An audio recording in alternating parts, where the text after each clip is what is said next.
மே 4ஆம் தேதி அன்னைக்கு அக்ராஸ் இந்தியா நெறைய சென்டர்ஸ்ல நீட் எக்ஸாம பசங்க எழுதுனாங்க. அதே மாதிரி நம்ம சென்னையிலயுமே நெறைய சென்டர்ஸ்ல வந்து பசங்க நீட் எக்ஸாம் எழுதுனாங்க. இப்படி எழுதும்போது ஆவடியில ஒரு ஸ்கூல்ல ஒரு செட் ஆஃப் பசங்க நீட் எக்ஸாம் எழுதுனாங்க. ஆவடி சிஆர்பிஎஃப் பகுதியில இருக்கிற ஒரு ஸ்கூல்ல கிட்டத்தட்ட ஒரு 464 மாணவர்கள் நீட் எக்ஸாம் எழுதுனாங்க. இப்படி இவங்க எழுதும்போது என்ன பிரச்சனையானது நடந்தது அப்படின்னா, அவங்க எக்ஸாம் எழுதிட்டு இருக்கும்போது பவர் கட் ஆனது ஆயிடுச்சு. மே 4ஆம் தேதி அன்னைக்கு நம்ம சென்னை நகர்ல நல்ல மழையானது பெய்தது.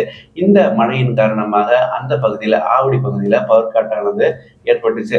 இதனால மாணவர்களால சரியா எக்ஸாம் எழுத முடியாம போயிடுச்சு அப்படின்னு சொல்லி அவங்க சொல்றாங்க.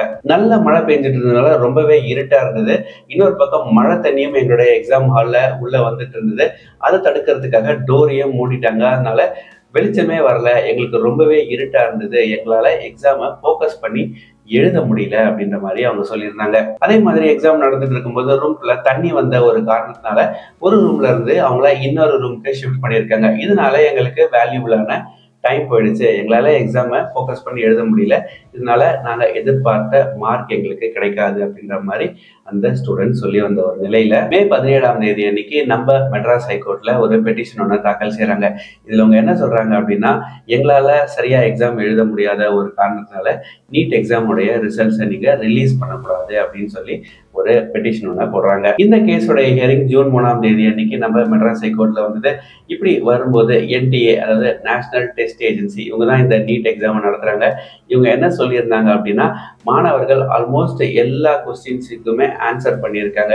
அவங்களுக்கு ஏதாவது சேலஞ்சஸ் இருந்திருந்தது அப்படின்னா அவங்களால எக்ஸாமை கம்ப்ளீட் பண்ணியிருக்க முடியாது. 80 கொஸ்டின்ஸ் கொடுத்துருந்தோம். அதில் ஆல்மோஸ்ட் எல்லா கொஸ்டின்ஸையுமே அவங்க எழுதிட்டாங்க. அதனால எந்த ஒரு டிஸ்டர்பன்ஸுமே அவங்களுக்கு இல்லை. இந்த மழை அப்படின்றத ஒரு காரணமாக ஏற்றுக்க முடியாது. நீங்கள் ரிசல்ட்டை ரிலீஸ் பண்ண அலோவ் பண்ணணும் அப்படின்ற மாதிரி அவங்க ஒரு பதில் வாதத்தை வச்சாங்க. 2 தரப்பு வாதங்களையும் கேட்ட ஜட்ஜ் குமாரப்பா அவர்கள் என்ன சொல்லியிருக்காருன்னா, ரீ எக்ஸாமுக்கு பாசிபிலிட்டி அப்படின்றது இல்லை. அதே மாதிரி எக்ஸாமுடைய ரிசல்ட்ஸ்க்கு தடப்படவும் முடியாது அப்படின்ற மாதிரி சொல்லியிருக்காரு.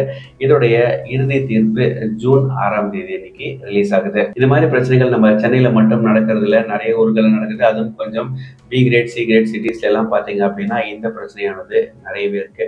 நீட் மாதிரியான ஒரு எக்ஸாம், அதாவது ஒரு நேஷனல் லெவல்ல நடக்கிற எக்ஸாம்ஸ்க்கு ஒரு பவர் பேக்கப் அப்படின்ற ஒரு சின்ன விஷயத்தை வச்சாங்க அப்படின்னா நல்லா இருக்கும். இதே மாதிரி சென்னையில இருந்து தகவல்களுக்கு மறக்காம நம்ம சேனலை சப்ஸ்கிரைப் பண்ணி வச்சுக்கோங்க. நன்றி, வணக்கம்.